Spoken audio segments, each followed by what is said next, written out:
¿Alguna vez te has preguntado dónde guardan las universidades, centros de investigación o incluso las empresas sus investigaciones, informes, fotografías y otros materiales importantes para que no se pierdan y estén siempre disponibles? Ahí es donde entra DSpace. ¿Qué es DSpace?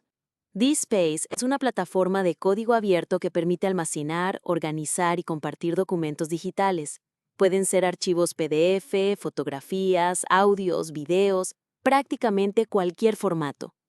Imagina una biblioteca digital en línea, siempre disponible, sin anuncios molestos ni riesgos de virus.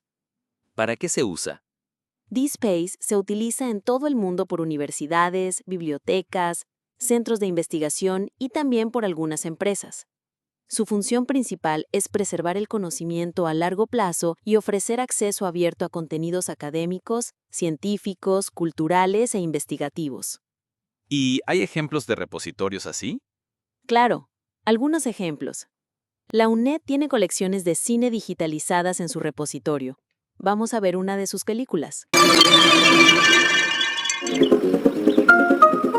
El Banco de la República de Colombia cuenta con una hemeroteca histórica digital. Exploremos alguna noticia interesante. Bogotá tiene su hemeroteca de emergencias, con artículos de prensa sobre desastres y catástrofes. Busquemos información sobre algún incendio.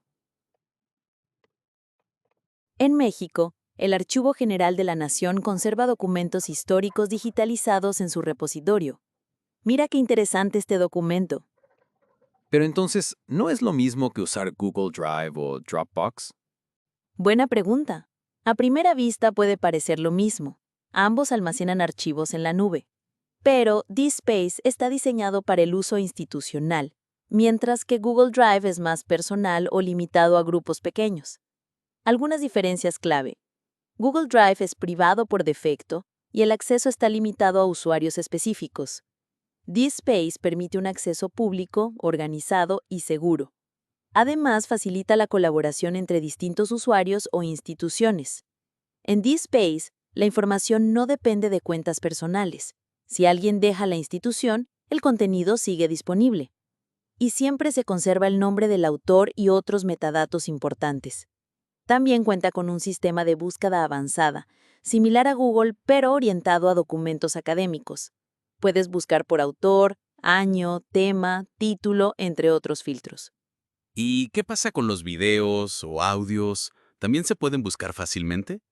Sí, DSpace permite agregar transcripciones, resúmenes y descripciones a los archivos multimedia, lo que mejora su accesibilidad y facilita la búsqueda. Veamos ahora algunos de los beneficios principales de DSpace.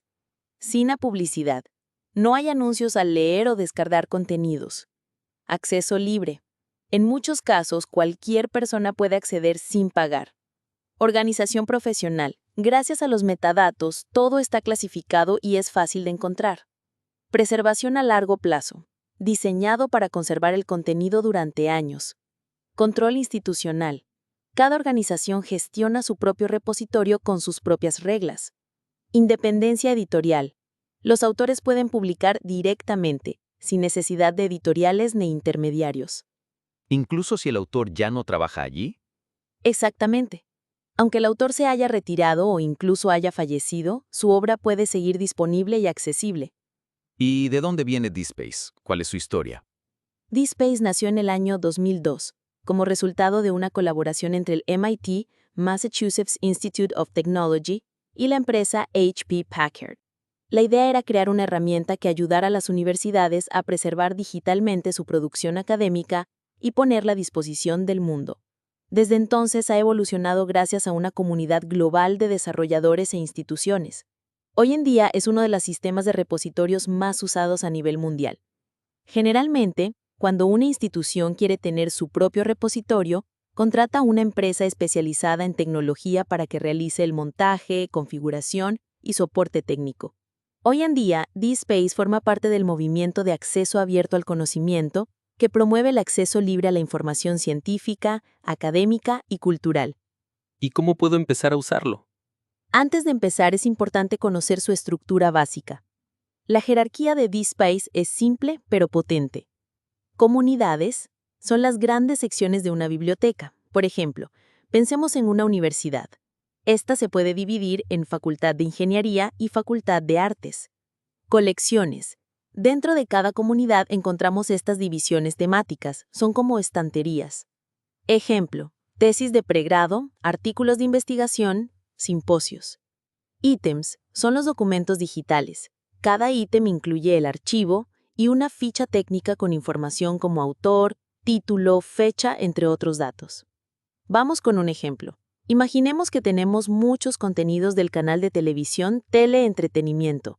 Fotografías de castings, libretos, capítulos de series, storyboards y mucho más.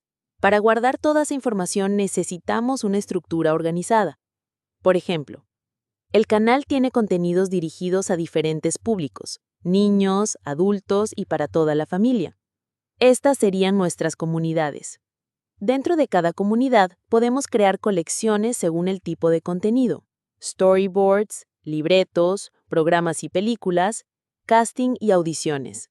Por último, tenemos los ítems, cada archivo digital, video, documento, imagen, acompañado de su ficha técnica, también llamada metadatos.